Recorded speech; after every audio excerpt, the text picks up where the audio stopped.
सपना एक देखोगे तो मुश्किलें हजार आएंगी, लेकिन वो मंजर बड़ा खूबसूरत होगा जब कामयाबी आपकी शोर मचाएंगी। तो बच्चों, इसी के साथ नमस्कार, मैं शिवेश विश्वकर्मा शिवेश स्टडी पॉइंट में आप सबका बहुत बहुत स्वागत करता हूं और हम आशा करते हैं आपकी पढ़ाई बिल्कुल अच्छे से चल रही होगी। आप वीडियो लेक्चर को प्लेलिस्ट के माध्यम से अच्छे से देख रहे होंगे और जहां भी मुश्किलें आती हैं आप कमेंट बॉक्स में लिखिए। जहां जो क्वेश्चन में प्रॉब्लम हो, कुछ सजेशन देना हो तो आप दे सकते हैं। आगे स्टार्ट करते हैं। आज हमारा तीसरा पार्ट वीडियो है, प्रकाश चैप्टर का तीसरा पार्ट 3 वीडियो है। अब हम यहाँ पढ़ने वाले हैं बच्चों, प्रकाश का परावर्तन क्या होता है, what is reflection of light. Reflection of light, प्रकाश का परावर्तन किसे कहते हैं।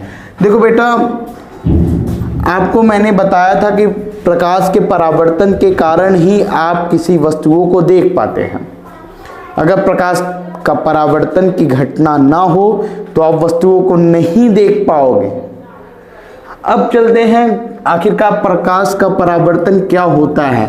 ध्यान सुनिए, जब प्रकाश किसी चिकने व पालिशदार सतह पर आपतित होती है, जब प्रकाश चिकने का मतलब समझ रहे हैं, और पालिशदार सतह यानी चिकना सतह और पालिशदार सतह, चिकना हो या तो सतह, या तो जो सतह हो वो पालिशदार हो ना, पर आपतित होती है। आपतित यानी इसके बारे में भी आपको बता रहे हैं ना, आपतित यानी उस पे पड़ती है तो उसका अधिकांश भाग सतह से टकराकर उसी माध्यम में लौट जाता है। इसी घटना को प्रकाश का परावर्तन कहते हैं। बेटा ध्यान से सुनिएगा, जब प्रकाश की किरण आई किसी चिकने सतह या पालिशदार सतह से टकराकर या उस पे आपतित होकर उसका अधिकांश भाग सतह से टकराकर उसी माध्यम में लौट जाता है, इसी घटना को प्रकाश का परावर्तन कहते हैं। अब इसका एग्जाम्पल बेटा एक बता देता हूं आपको। जैसे ये आप दर्पण देखे होंगे, दर्पण यानी जिसमें आप अपना चेहरा देखते रहते हैं और हमेशा देख के संभालते रहते हैं बाल वगैरह, ठीक है। तो वो क्या है, वो दर्पण है। दर्पण उसका सतह क्या होता है, चिकना होता है, और दर्पण के पीछे देखोगे तो उसमें पॉलिश किया हुआ रहता है। वो पॉलिश कहा होता है, आयरन ऑक्साइड या पारे से पॉलिश किया हुआ रहता है, ठीक है। अब जब उस पे प्रकाश की किरण पड़ती है तो ऐसे प्रकाश की किरण अगर आई तो ऐसे रिफ्लेक्ट हो जाता है, परावर्तित हो जाता है। इसी घटना को परावर्तन की क्रिया बोलते हैं। और अगर ये भी ना समझ में आता हो तो आप अपने दैनिक जीवन में, आप बचपन में जब रहे होंगे तो तमाम तरीके के खेल ऐसे किए होंगे, किसी के फेस पर शीशे से मतलब चमकाए होंगे, फिर तमाम तरीके की क्रिया ऐसे किए होंगे। जैसे धूप में बाहर शीशा लेके जाते होंगे, दूसरे के घरों में ऐसे ऐसे चमकाते थे, तो वो क्या है, प्रकाश शीशे पर पड़ता था, शीशे पर से टकराकर दूसरे माध्यम में जाता था, उसी माध्यम में जाता था। इसी घटना को क्या कहते हैं, प्रकाश का परावर्तन कहते हैं, ठीक है। अब परावर्तन की क्रिया जो ये घटना होती है इसी को परावर्तन कहते हैं। अब परावर्तन का नियम के बारे में भी अब हम चर्चा करेंगे कि प्रकाश का परावर्तन के नियम क्या होते हैं। इतना आप लोग लिख लीजिए या स्क्रीनशॉट ले लीजिए, ठीक है। तो बेटा आप समझिए, प्रकाश का परावर्तन तो हमने बताया क्या, प्रकाश जब एक माध्यम से चलकर किसी चिकने या पालिशदार सतह से टकराता है तो टकराने के बाद पुनः उसी माध्यम में लौट आता है, तो इसी घटना को प्रकाश का परावर्तन कहते हैं, ठीक है। अब प्रकाश का परावर्तन में आपने आपतित शब्द का उसमें नाम सुना है।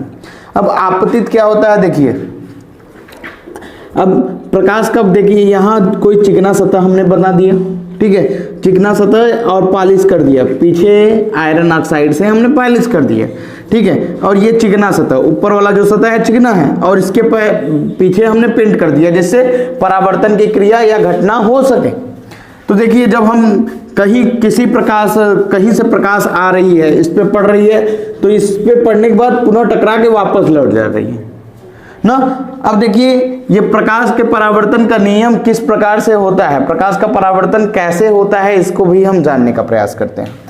देखिए पहले प्रकाश की किरण आएगी, टकराएगी, पुनः लौट जाएगी, आया, टकराया, लौट गया, फिर से आया, टकराया, लौट गया।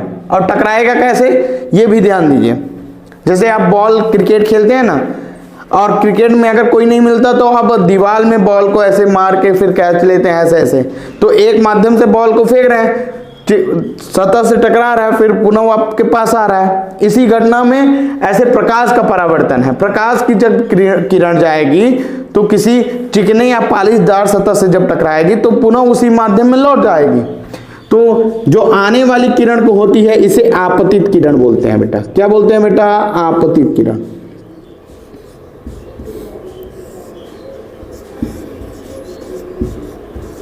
इंग्लिश में इसे इंसिडेंट रे बोलते हैं। क्या बोलते हैं, इंसिडेंट रे। और टकराने के बाद जो होती है इसे परावर्तित किरण बोलते हैं। क्या बोलते हैं, परावर्तित किरण। बोलिएगा,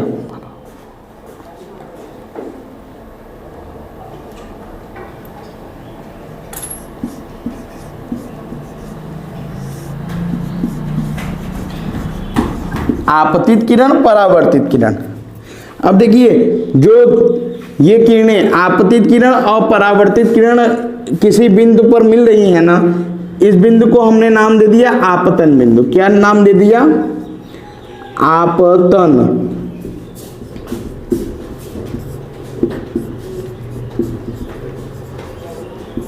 आपतन बिंदु। अब देखिए, अब ये जो यहां से टकरा रही है, यहां से लौट जा रही है, तो हमको यहां से एक हम कोई अभिलंब खींच सकते हैं जिससे ये दो भागों में डिवाइड हो सके ना। तो इसे हमने नाम देते हैं इसका अभिलंब। क्या नाम दे देते हैं, अभिलंब ना। अब देखिए परावर्तन का नियम क्या है। पहला नियम है आपतित किरण, आपतित किरण, परावर्तित किरण तथा आपतन बिंदु पर खींचा गया अभिलंब तीनों एक ही तल पर होते हैं।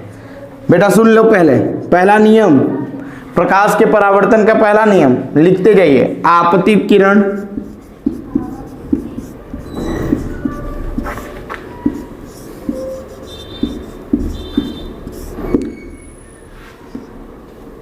परावर्तित किरण,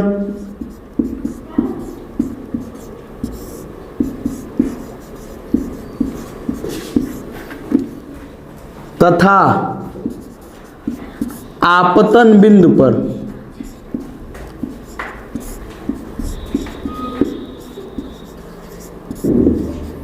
खींचा गया अभिलंब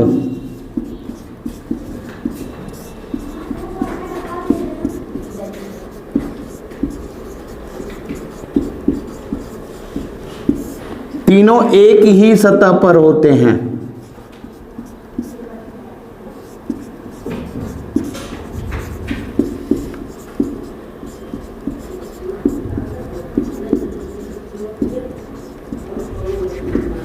ठीक है, ये पहला नियम होगा बेटा। क्या, आपतित किरण टकराया ना, परावर्तित किरण तथा आपतन बिंदु पर खींचा गया अभिलंब तीनों एक ही तल पर हैं। देखो 1 2 3, 1 2 3 किस तल पर है, एक ही तल पर है ना। किस तल पर, आपतन बिंदु पर है कि नहीं है। और ये सतह है, इस सतह का कोई भी नाम दे सकते हैं, ए बी नाम दे सकते हैं। ठीक है, बात समझ में आया। अब देखिए ये जब आप ऐसे खींच दिए तो यहां कोण बन जा रहे हैं, एंगल का निर्माण हो रहा है, कोण का।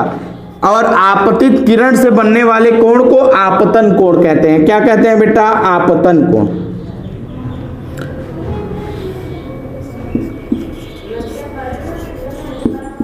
आपतन कोण की इंग्लिश होती है इंसिडेंट एंगल। क्या होती है बेटा? Incident angle. इंसिडेंट जो होता है आई से स्टार्ट होता है ना, आई से स्टार्ट होता है, इसलिए हमने यहाँ आपतन कोण आई लिख दिया। कोण का जो सिंबल होता है ऐसे होता है। और परावर्तित किरण से बनने वाले कोण को परावर्तन कोण कहते हैं। क्या कहते हैं? परावर्तन कोण।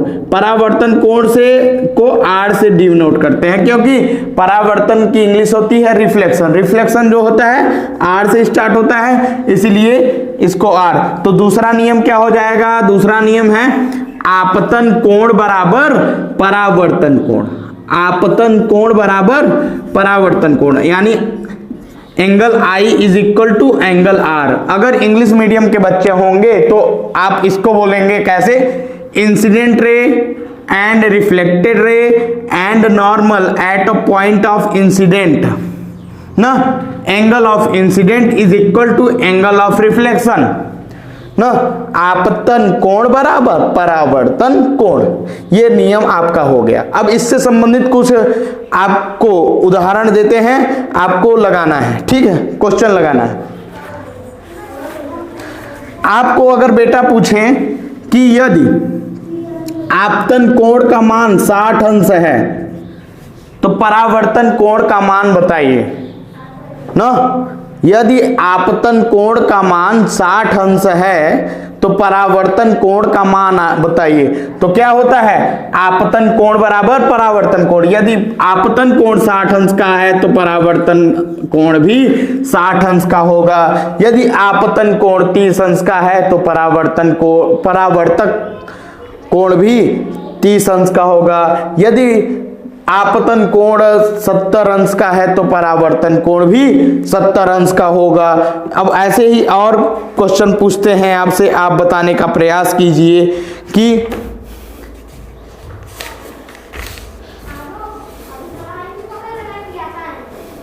यदि किसी समतल पृष्ठ पर आपतित किरण अभिलंब के साथ 45 अंश का कोण बनाती है तो परावर्तित किरण अभिलंब के साथ कितने डिग्री का कोण बनाएगी? तो अभिलंब के साथ कितना 45 अंश है, तो कितना अभिलंब के साथ 45 अंश है आपतन कोण का मान, तो परावर्तन कोण का मान कितना होगा बेटा? कमेंट बॉक्स में बताना, ठीक है। आगे चलते हैं, ये आपके लिए होमवर्क है, और होमवर्क चाहे समझ लीजिए चाहे क्लास और समझ लीजिए, आपको कमेंट बॉक्स में बताना है। फिर इसके बाद अब आगे हम चलते हैं, आपको सिखाते हैं कि दर्पण के बारे में चर्चा करेंगे और इनसे बनने वाले प्रतिबिंबों के बारे में भी चर्चा करेंगे। तो इसी के साथ तो बेटा आप समझेंगे प्रतिबिंब क्या होता है। प्रतिबिंब को बेटा इंग्लिश में हम इमेज बोलते हैं। क्या बोलते हैं बेटा? इमेज। और इमेज शब्द आप अपने दैनिक जीवन में बहुत सुने होंगे। कहते हैं अगर आपके पास स्मार्टफोन है, अगर स्मार्टफोन नहीं होता तो आप हमको कैसे देख पाते बेटा? तो हाँ, स्मार्टफोन अगर है तो आप उसमें फोटो देखते हैं या इमेज देखते हैं। इमेज देखते हैं यानी इमेज में आपका स्वयं का प्रतिबिंब या आपका प्रतिबिंब होता है, किसी दूसरे व्यक्ति का प्रतिबिंब होता है। इमेज में वही होता है ना। तो हाँ, तो इमेज किसे कहेंगे, इसको परिभाषित कैसे करेंगे बेटा? क्या इमेज क्या होता है? What is image? प्रतिबिंब क्या होता है? वस्तु के किसी बिंदु से चलने वाली प्रकाश की किरणें। वस्तु के किसी बिंदु से चलने वाली प्रकाश की किरणें परावर्तन या अपवर्तन के पश्चात, परावर्तन की क्रिया हो या तो अपवर्तन की क्रिया हो। अपवर्तन तो हमने बेटा अभी नहीं पढ़ाया है, परंतु आपको बता रहा हूं, परावर्तन तो बताया हो ना। तो हाँ, परावर्तन या अपवर्तन के पश्चात जिस बिंदु पर मिलती हैं या मिलती हुई प्रतीत होती हैं प्रतिबिंब कहलाती है। जहां ना समझ में आया बेटा वहां बताना, फिर से मैं रिपीट कर दूंगा, या ध्यान से सुनो और केवल देखो, वीडियो देखो तक ही नहीं बेटा, वीडियो के साथ साथ पढ़ते चलो, लिखते चलो, और जहां न समझ में आए वहां कमेंट बॉक्स में बताते रहना, और साथ में आपका कन्वर्सेशन होता रहेगा। और हम प्रयास कर रहे हैं कि आपको बेस्ट से बेस्ट क्वालिटी एजुकेशन दिया जाए और आपके बोर्ड एग्जाम में 100 आउट ऑफ 100 मेरे सब्जेक्ट में पक्का है। और भी सब्जेक्ट की मैं गारंटी देता हूं, अगर आप मन लगा के पढ़ते हैं तो आपका कहीं नहीं गया है। 100 आउट ऑफ 100, 90 प्लस मार्क्स आपका कहीं नहीं गया है। ठीक है, आइए चलते हैं आगे। तो देखिए, अब इमेज जो है, प्रतिबिंब निम्नलिखित दो प्रकार का होता है। प्रतिबिंब निम्नलिखित दो प्रकार का होता है। कौन कौन सा बेटा? एक होता है वास्तविक प्रतिबिंब। क्या होता है? वास्तविक प्रतिबिंब।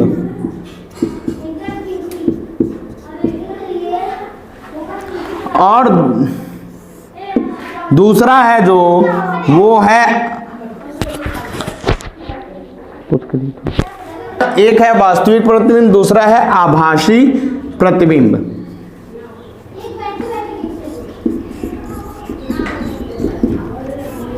वास्तविक प्रतिबिंब क्या होता है? जब बेटा प्रकाश की किरणें वास्तव पर किसी बिंदु पर मिलती हैं या एक दूसरे को काटती हैं, तो उससे बनने वाले प्रतिबिंब को वास्तविक प्रतिबिंब कहते हैं। और वास्तविक प्रतिबिंब को बेटा पर्दे पर लिया जा सकता है। पर्दे का मतलब है, आप सिनेमा घरों में या पहले पुराने समय में पर्दा वाला टीवी वगैरह चलता था, या भी आप प्रोजेक्टर जानते होंगे। प्रोजेक्टर से निकलने वाला प्रोजेक्टर देखिए है ना, एक डब्बा सा रहता है और डब्बा सा इसमें रहता है, फिर इससे एक किरण निकलती है ऐसे लेके, और यहाँ पर्दा लगा हुआ था, और यहाँ जो भी दिखाया जाता है प्रतिबिंब वो पर्दे पर दिखता है। एक यहाँ से प्रोजेक्टर में लाइट निकलती है, और लाइट को अगर पर्दे पर पड़ता है वो लाइट, तो वो लाइट पूरा इमेज बन जाता है, प्रतिबिंब बन जाता है। तो यही है वास्तविक प्रतिबिंब होता है। ये वास्तविक प्रतिबिंब को ही पर्दे पर लिया जा सकता है। यानी जब प्रकाश की किरणें वास्तव में किसी बिंदु पर मिले तो उसे वास्तविक प्रतिबिंब कहते हैं। जब प्रकाश की किरण बेटा वास्तव में किसी बिंदु पर नहीं मिलती तो उसे आभासी प्रतिबिंब कहते हैं, और आभासी प्रतिबिंब को पर्दे पर नहीं लिया जा सकता। तो इतना बात बेटा आप लिख लीजिएगा, नोट डाउन कर लीजिएगा। इसी के साथ अगर आपको ये वीडियो पसंद आया हो बेटा, तो ज़्यादा से ज़्यादा बच्चों तक तो पहुँचाने का भी कार्य कीजिए, और भी फ्रेंड लोगों को बता दीजिए। और आपके जो जितने भी वीडियोस बन रहे हैं वो पूरे प्लेलिस्ट बना दिए गए हैं। प्लेलिस्ट के माध्यम से आप सारे वीडियोस को देख सकते हैं। इसी के साथ धन्यवाद, नमस्कार, जय हिंद। मिलते हैं अगली वीडियो में।